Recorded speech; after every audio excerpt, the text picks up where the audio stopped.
Hey! Welcome, everyone. Welcome. Welcome to Los Angeles, California. Welcome to the Late Late Show. I'm your host, TV's Craig Ferguson. Please sit down, relax. It's going to be a bit different tonight. A bit of a different show. My father, Robert Ferguson, died on Sunday. And I was in Scotland last week, and I said goodbye. So tonight, it may not be a flowing or accomplished piece of television that you're going to see, but I don't care. And I want to tell you, if I get weepy and I don't want any slow camera zooming in and music and stuff like that, you don't need to manufacture the drama. My heart's broken, my father's dead, that's enough. Now listen, I pride myself on being honest when I come out and do this.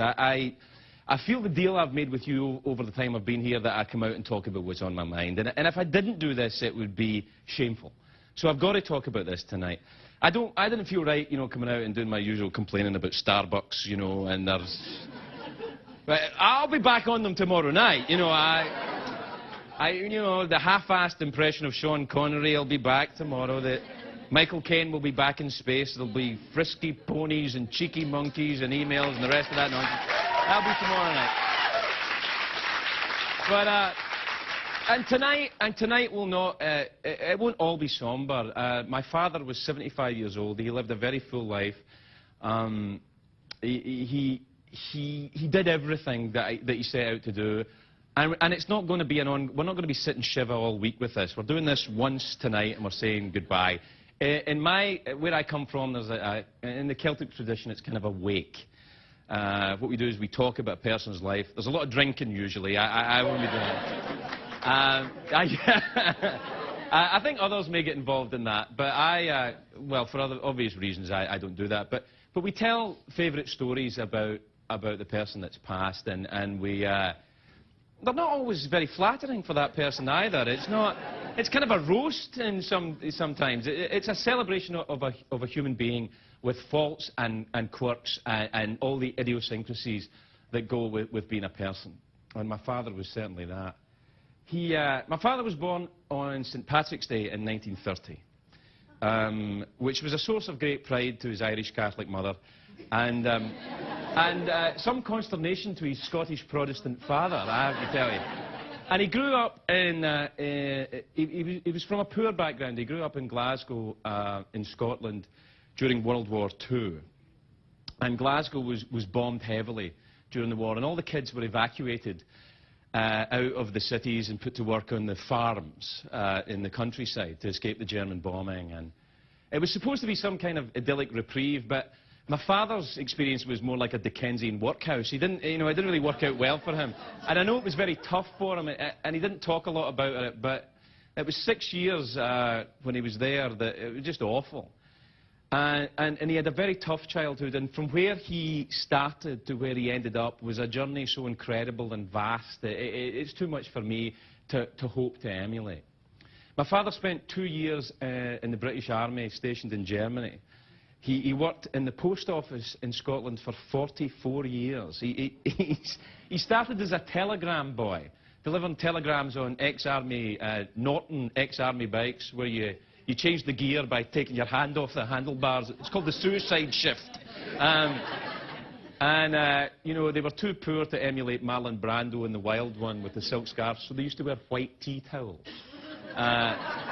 to look like Americans. I've lived in America 11 years. I've never seen anybody wearing a white tea towel. But I'm still looking. Anyway, by the time my dad retired, he had about 600 men working for him at the Edinburgh post office in the capital of Scotland. He was the chief inspector, and he was the boss, and he went all the way up, and he did it through hard work. He was a Scottish nationalist, my father. He believed in an independent Scotland. He also believed in this place. He believed in America.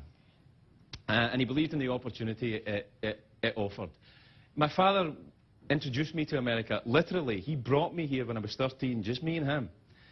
We went to, used to get cheap airfares from Freddie Laker, and I think it was like $100 or something. And we came over and we visited my father's brother, my Uncle James, who had moved to Long Island. And I've talked here and I've talked lyrically often about the summer I spent there as a teenager at 13 years old. And I talked to my father about it recently. He said, "Where did you get the idea I get the whole summer off work? We were there 3 weeks." But in my mind, it was a life-changing experience. I fell in love with America then. I decided then to come back. And my father, thanks. My father believed in hard work. And I believe that that's how my father expressed love. There's something spiritual in hard work. I think spirituality is not all about aromatherapy and scented candles. I think for my dad it was about getting up early and working hard and making a better life for his kids. And that's what this man did. Every Christmas in the post office there was something called the pressure. It was when the mail started to build up and more mail, and all the postal workers were working 12-hour shifts all the time. It was crazy amount of work they were doing. And now I think it's called going postal. Then it was called... And he worked his ass off the whole month of December, but every Christmas morning he would wake up with me and my brother and my sisters and help put the presents together. And he must have been bone tired. But he did it, and he never mentioned how tired he was. But I think he must have been tired. My father also, he was in charge of postal workers. These are postal workers in Glasgow. They were tough men. They're not, they're not guys who say, I'm lactose intolerant, can we get soy in the cafeteria? They weren't guys like that. And my dad he's a big man, my father, and he had a buzz cut, he made him look like he had a scrubbing brush, it made him look like that. And that was his nickname. He was called Big Scrubber. And the postal workers used to see me, you big scrubbers boy, And so I would say, I'm little scrubber, I'm wee scrubber. But I could never really live up to that.